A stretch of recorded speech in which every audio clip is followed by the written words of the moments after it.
Hi, good morning. Welcome back to Create, Share, Inspire podcast. You notice we are not at the beach this morning. I had to help my friend out again, take her child, or she's not here in the US, and her child had to go take a test at the private school where he goes to when he's not at Marlon's tennis training facility. And so I'm running late, but still wanted to do the podcast. And so we're at a Panera in Fort Myers this morning, and I had no idea what time I would be here, but I guesstimated around 8:20, so hopefully I am not late. But thank you all for your patience, and good morning if you're joining me live. Thank you for your patience in joining me. Please say hello. Let me know if you're crafting this morning. Hi Lily and Charlene. I missed a few names already and I apologize about that. Hi Lisa. I am in the home stretch on my crochet version of the Zen Striped Scarf. Hi Chris and Edna, Lynn. Raina, you woke up late, so this is perfect timing for you. Good for you. Hi, Melissa and Christy. Letty. Thank you, Edna. Hi, Donna and Patsy and Grace. Thank you. I really love it too. I love the colors. And so different from the colors that I chose for the knit one. Hi, Samantha and Deborah. So yeah, I'm on my last 2 rows it looks like here. Yay me. But I have 4 hours that I have to wait, or 3 hours or so that I have to wait for my friend's kid while we're up here. So I brought some other stuff to work on this morning too. Hi Karen and Gail. Hi Anna Maria and Sharon. Thanks for joining live. Oh, Karen got her package yesterday. Yay! I'm so glad. And she likes it. Good. Very good. Can't wait to see your Zen scarf where you're going to put a row of dazzling sequin yarn in between each color stripe. I think it's going to be amazing. Jane's yarn arrives today. Wonderful. Lots of people have been asking about the patterns, but as you can imagine, until I'm done with them, I can't photograph them and finish the pattern. So as soon as I do, I will be able to I had a notification pop up, and instead of ignoring it, I tried to push it away, and by doing so, I changed apps. Lisa's going to use the sequin yarn in hers. Wonderful. I can't wait to see how they look for you guys. If I could go back and start over, that's exactly what I would have done for both of these scarves. Deborah got her kit too. Wonderful. Yeah, so those of you that ordered the kit, the patterns will be emailed to you as soon as I finish up with photography. And for those of you who are just interested in the patterns, I've been getting lots of questions about that too. These will be in my new book coming out soon about handmade gifts. Can't decide on the number yet. I'm thinking we're going to be around 80 projects in that book, so the title will tentatively be somewhere in the 70, 80, 90, 100. I don't think it'll be quite 100. I think it's going, oops, I knew that was going to happen. I think it's going to be called 80 Handmade Gifts, but don't hold me to that. It's still a working title. I'll know more as I finish up the projects and start laying out the book, but really excited about it.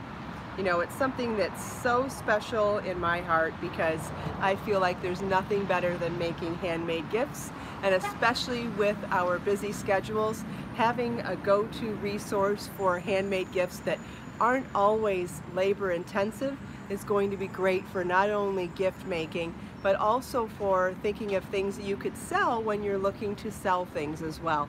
So I think it's going to be a really handy resource for lots of people, and I'm excited to share it with all of you. And these will obviously be the largest projects in the book because they are pretty lengthy in labor, but this would be the largest project in the book. Again, there will be nothing sized.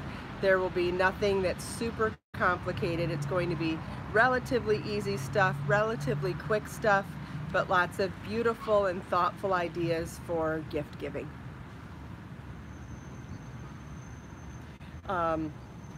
I can't remember if I've brought up the subject of baby projects recently. Does anybody here like to make baby projects? Hi Anna, thanks for joining live. Hello Maria from Argentina, thanks for joining live.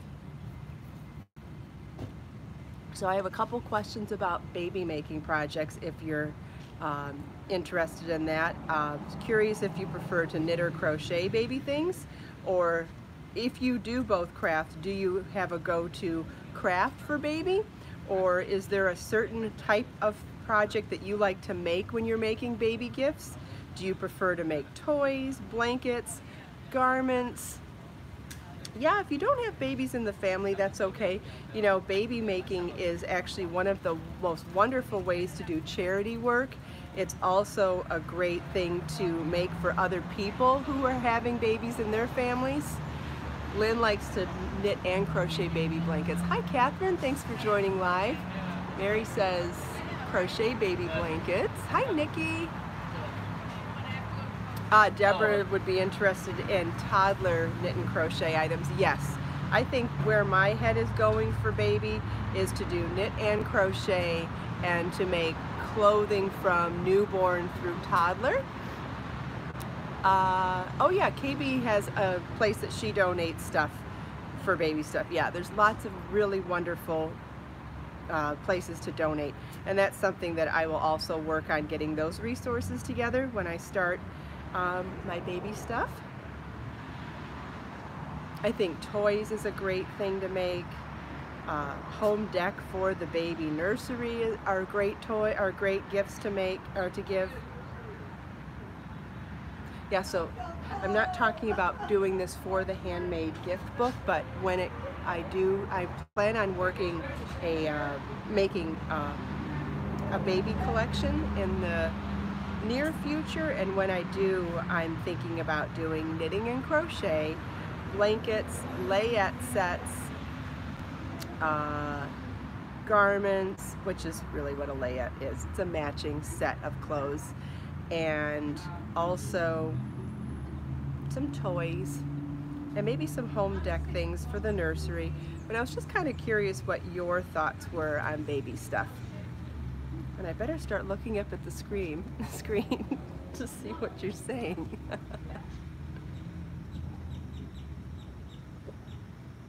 Hi Anna Maria from Italy. Sweaters and bonnets, yes, those are good too. Do you feel like there's an equal number of cute things out there for boys and girls? I remember when Marlon was a baby, I felt like there was more cute stuff for girls than boys. I'm wondering if it's the same now or if it's more equal now. Yeah, Chris, that's a good point to bring up. Not all babies are the same size, so even baby projects need to be sized. I agree, which is why I plan on sizing things from newborn through maybe a toddler 2T, something like that. Does that sound like a good size range, everybody? Really interested in your feedback on that as well. There is more stuff for girls. Yeah, that's what I figured. Okay. Not enough for boys. Okay, that's what I figured. Okay, and we'll size things through 2T to make, at least to start with, to make sure that there's enough variation for things. Some people have preemies. Some people have, you know, large babies at birth. Some people don't realize that the new mother gets plenty of stuff in newborn size, but the baby grows out of that so quickly, and you end up really needing stuff in the 6-month, 9-month, and 12-month sizes after the gift giving's over, right? So I think that those of us who are mothers and now give gifts based on our experience, I think a lot of us realize that newborn isn't always the size to make for people. Boy stuff's hard to find. Okay, thanks for letting me know, Mary. What else was I going to say? And then I suppose the next thing to discuss is how hard is it to find children's patterns beyond 2T? Is that another issue as well? Or do you have plenty of pattern choices? And if not, what size range would be important there? I love a sailor outfit too. That's one of the first things that I made for Marlon. I should look up the photo. I did a crocheted sweater in white and did a blue anchor on it, and then in knitting I did a textured sweater and put little sailboat buttons on it and made him a little sailor cap. So cute. I have photos of them somewhere.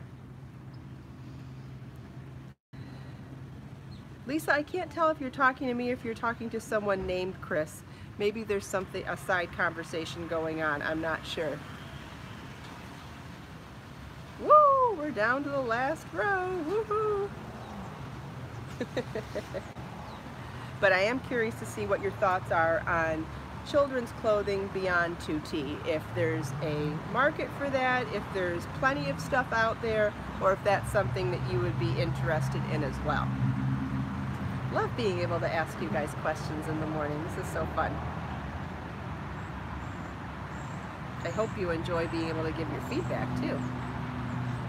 Boys' stuff's very hard to find, and patterns are conservative for 7 and 11-year-old daughters. That's what I thought.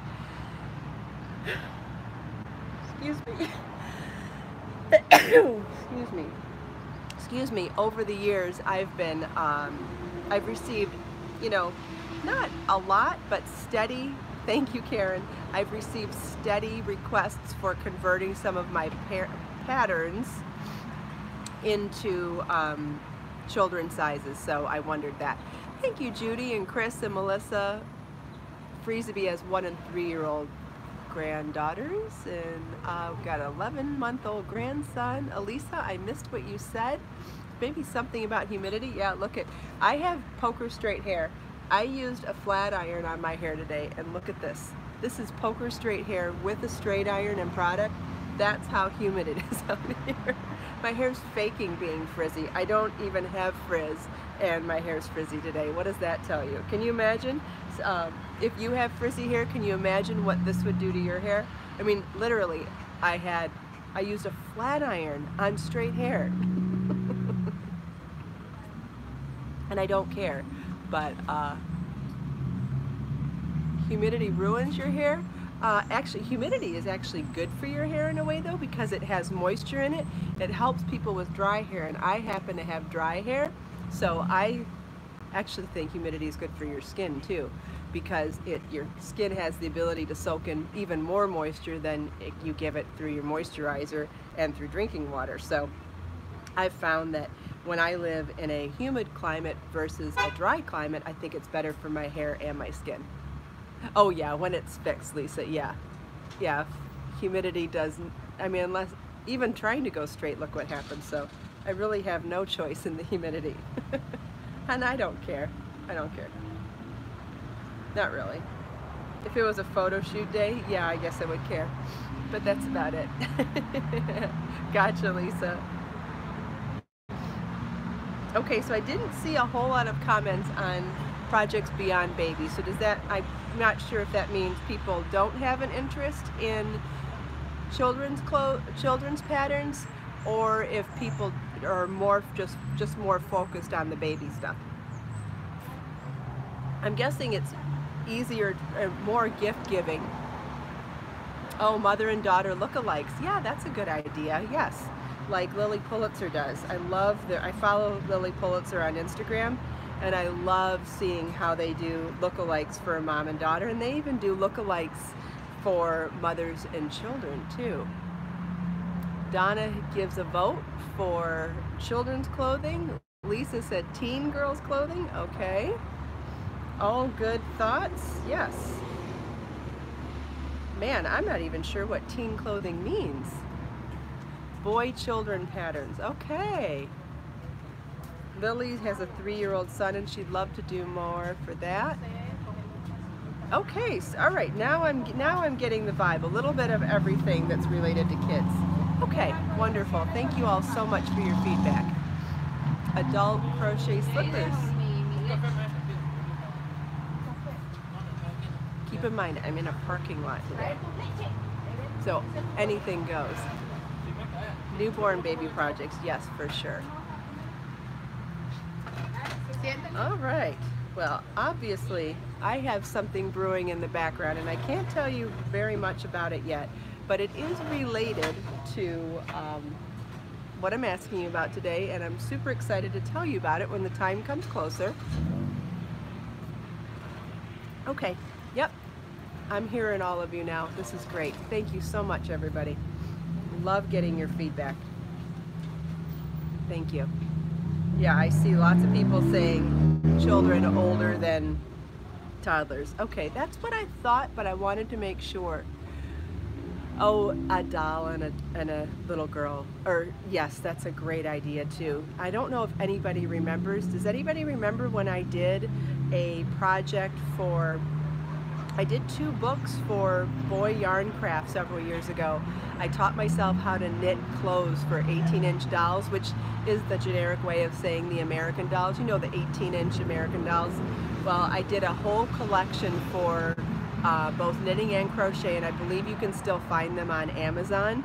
They came as a kit with the needles or the crochet hooks, and you can still find them on Amazon or even in my shop. And they are so cute and so fun. So I thoroughly enjoyed doing that, and I definitely know how to make doll clothes. So doing a matchy set for a girl and her doll would be super cute. Hi Leah, thanks for joining live. Oh, I have a little side story to tell you about when I got here today. What is the book called? It's called I Taught Myself to Knit 18-Inch Doll Clothes. You can either find a link for it on my website or under books, or you can find a link for it at my amazon.com/shop/Kristin Omdahl page under the craft folder. It's not listed as me as the author for some reason. It's listed as, I think, Boy Yarn Craft is the author, even though I did make them, but whatever. Yeah, whatever's going on there, who knows. So if you follow those links, you can find it. I definitely have them shared in my Amazon shop. And if you have any problems finding it, please feel welcome to email me at projectkristincares@gmail.com, and I would be happy to help you find it.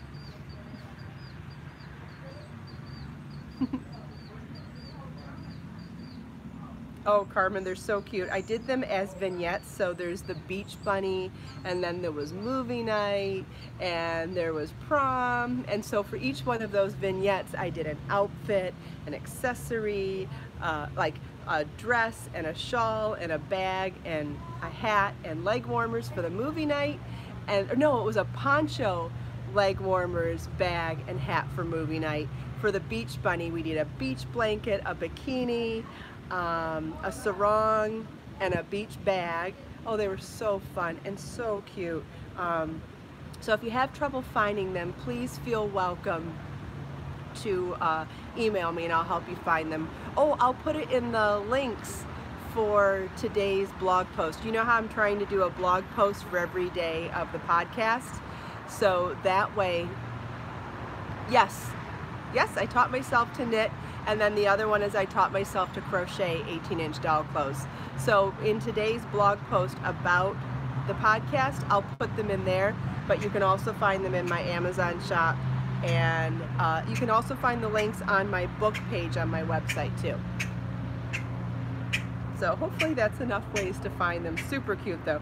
But to do something like that for a girl and her doll, I like that idea a lot too. How about stuffed animals? How does everybody feel about stuffed animals or amigurumi and things like that? Do you feel like there's enough patterns out there for that? Or is that something you'd like to see me do more of as well? What would be the best pattern for my first knit project? I would go with something that you don't have to fit. So something that's flat like a scarf or a blanket, depends on how much time you want to put into it. If you want to get a lot of practice, I would do a blanket because you get lots and lots of stitches as practice. Or I would do a scarf if you wanted to practice but have something that goes a little quicker, or a cowl.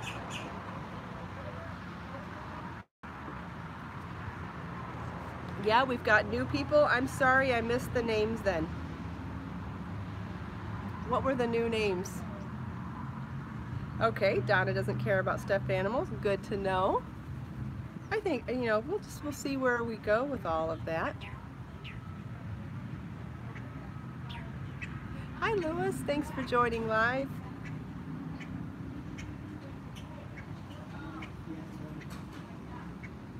Lisa said she does have people, or she has a need for stuffed animals. Hi Charlene, thanks for joining live. Oh, the funny story. So I got here to Panera this morning and I'm standing in line and the cashier says to me, what do you want? And I said, I'd like a hot tea please, because I like to drink Earl Grey tea here. And she goes, okay, have a great day. And she walks away. And I said, don't you want me to pay for it? And she goes, and so, it seemed like really a nice surprise and whatever. But then she gets a little rude and says, well, if I said have a nice day, I guess you're all set. And I thought, thank you? It's like, I wanted to say thank you, but it came across,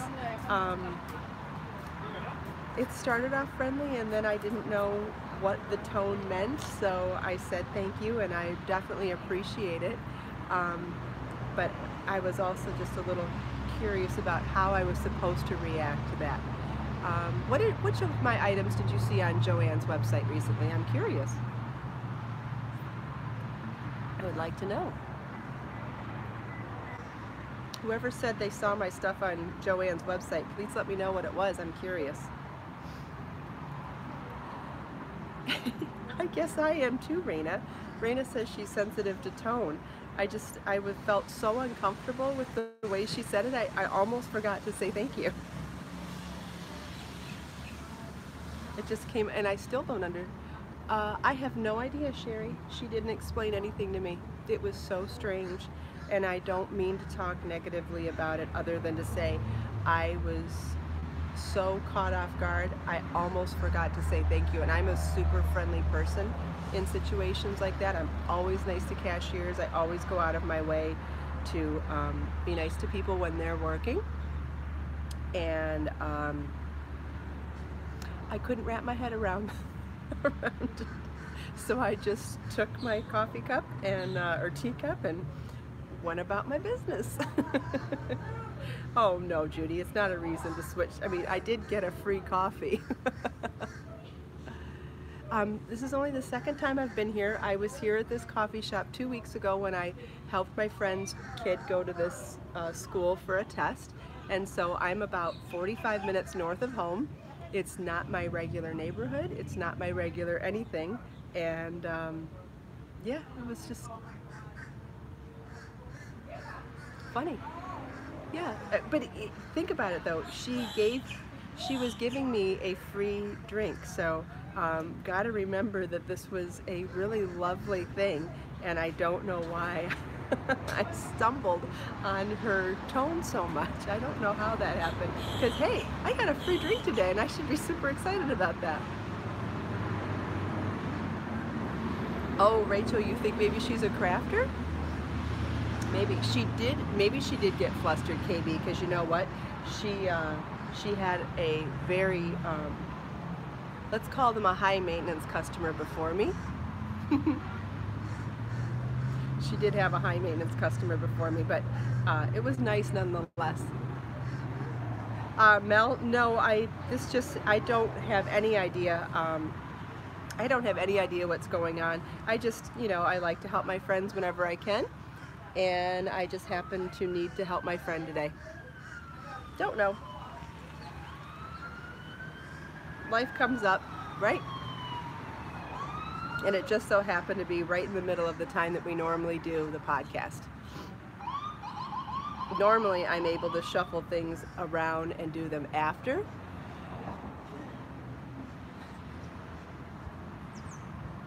Yeah, helping people is the best. Yep, always feels good to help out a friend, especially my friend's not here in the States right now and needed help with her son while he's in my country. Anytime I have friends that are out of the state or out of the country and their kids are, you know, training with Marlon, I always like to go out of my way to help them, because I figure if Marlon was in their state or their country, I would like to think that they would do the same. And how much would you appreciate someone helping you when you were thousands of miles from your child and your child needed something? that you know that that really means something in someone's heart. And so I always like to put myself in their shoes and imagine what it would be like for me. And then it makes it easy. And then I'm like, yeah, I can bump my podcast forward a few minutes. Yeah, that's the one, Moose Gal. Yep, it says that it's written by boy when really it is all of my work in there, so I'm not sure about that. But yes, that is the book. Oh, Mel, the podcast is 7:45 normally, 30 minutes, and most days we try to do it from the beach, but depending on what's going on in my schedule, it may be from my studio, it may be from somewhere else on the road. I am a single mom and an entrepreneur, and life does throw some curveballs sometimes, but most days we try to do it at the beach at sunrise. And we do it Monday through Saturday, 6 days a week, and normally it's at 7:45 in the morning Eastern time and goes for 30 minutes. Hopefully that helps you. Oh, Lisa, I'm obsessed with this jacket. I know I just wore it yesterday and I couldn't help it. I was like, I need to wear this 2 days in a row. Oh, Vicki gave me a holler on her Yarnier review. I believe it's because she has Wrapture in it this time, right? Because I didn't do the yarn, but I did supply the Wrapture bottles for this month's Yarnier. Is that what she mentioned? Oh, wonderful. Yes, that's great. Sherry, you were showing your daughter this jacket. Oh yeah, your daughter's an adult too, right? I feel like I've seen you and your daughter wearing matching sweaters in a photo. Yeah, so easy to put on. So I don't know if you're gonna be able to see this or not, but I put it on over a jean skirt and a t-shirt. So I've got a t-shirt on, and it's gonna get super hot here soon. So I'm going to have to take my jacket off, but it's early morning and I like to wear layers. So today is a day I would leave the jacket down. I would not tie it up, not with this. I've already done enough layering by wearing the tank top or the t-shirt down in the back, tucked in the front. So I think this adds enough layering and dimension. Morning. And of course I matched my gold belt with my gold shoes. Come on now. Thanks, Christy. So I picked up on the navy and the top with the navy and the jacket. Thank you, Rachel. Thanks, Sherry. I'm working on it, Lisa. I just only want to add things that I'm wearing and using, and I can only buy so many clothes. So if I just threw stuff in there that I don't wear, I couldn't give you my honest opinion. So I'm working on it.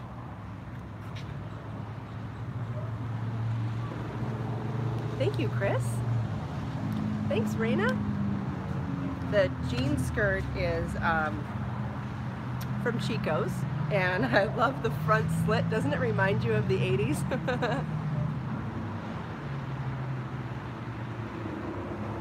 Well, thanks, Lisa. I appreciate it. Dina, I'm overweight too. I mean, depending on where you are at your weight, it's really important to just learn how to style for whatever size you are. I do believe that layering is the best way to look more figure flattering. And I know whenever we're overweight from our normal weight, we actually have to learn a new way of styling. And this is late in a podcast to start this conversation, but I'd love to talk about it another day. When we change weights and fluctuate, we have to learn a whole new set of things. When I'm at my thin weight, I can dress differently than at my heavy weight. For one thing, my bust changes, and whether you're full bust or not a full bust, that alone changes the way you dress. I happen to have an hourglass curves when I get heavy. I am straight when I'm not heavy. So those two components, depending on what your shape is, you have to dress differently. So no matter how you gain weight or lose weight, you end up having to learn a whole new set of rules for how to dress yourself. One thing that I find Oh, Rachel is underweight and she wears baggy clothes. Yeah, I mean, the thing that I find that helps the most is layering. And I think when you layer, you can actually do a lot more of illusion styling. And what I mean by that is that you can, whether you're underweight, at weight, or overweight, adding layers, like I added a belt that this gives me the, doing a belt which cuts me in the middle now, it doesn't make, this looks frumpier, right? As soon as I do this, it gives the illusion that I've gone in at the waist. Wearing this means you're not seeing this and this, right? The more you can make things go in and out and change, the more variation you can keep around things like that. I think it gives the illusion of an hourglass shape. So whether you're underweight or overweight, I think it's a great illusion either way. Carmen, your closet's full. I'm guessing you mean because you have so many different sizes in there, right? I make the mistake of saying, I'm never gonna be that size again, and I donate all my clothes, and then, yeah, so you know where I'm going with that. But we're out of time now, so I would really like to talk about that another day, because I do feel like I have a lot of experience at yo-yo sizing and having to learn how to style myself at different sizes, different shapes. So I would love to share my experience with you. So we can talk about that another day. But in the meantime, we're out of time. So I'm gonna let you go, get back to finishing this scarf, and work on something else for the handmade book while I'm waiting for my friend's kid in his class. I don't do belts because I have Dunlop. But you know what? If you have Dunlop, this helps a lot. Wearing a layer so that you don't see your muffin top. That's what helps me a lot. And if you have Dunlop right here, you know what you need? You need a different waist length. We could go on forever. High-waisted might work better for you because then it sucks you all in to that point where the belt is up here. We can talk about that more another day, but like Chico's and some of the other brands do high-waisted jeans that have great girdling in the center, and if you wear something like that, it actually holds all that in, and where the waistband goes does not have the Dunlop coming over, and then you can belt and put a layer over it and not see the bumps on the side. So we'll do more about that another day, but DJ has no waist. This is another way to give that illusion. Do the belt, but then put this here. You can't tell what my waist actually is. It just gives the illusion of a skinny waist because I've tucked it and brought it back out. But I could talk on that for 4 hours, so we'll do that another day. Thank you all so much for taking time out of your busy day to spend a few minutes with me. I hope you enjoyed Panera, the parking lot, chatting with me and everyone else here. Let us make time to create, share, and inspire today and every day. I'll see you all tomorrow. Bye! Hopefully from the beach.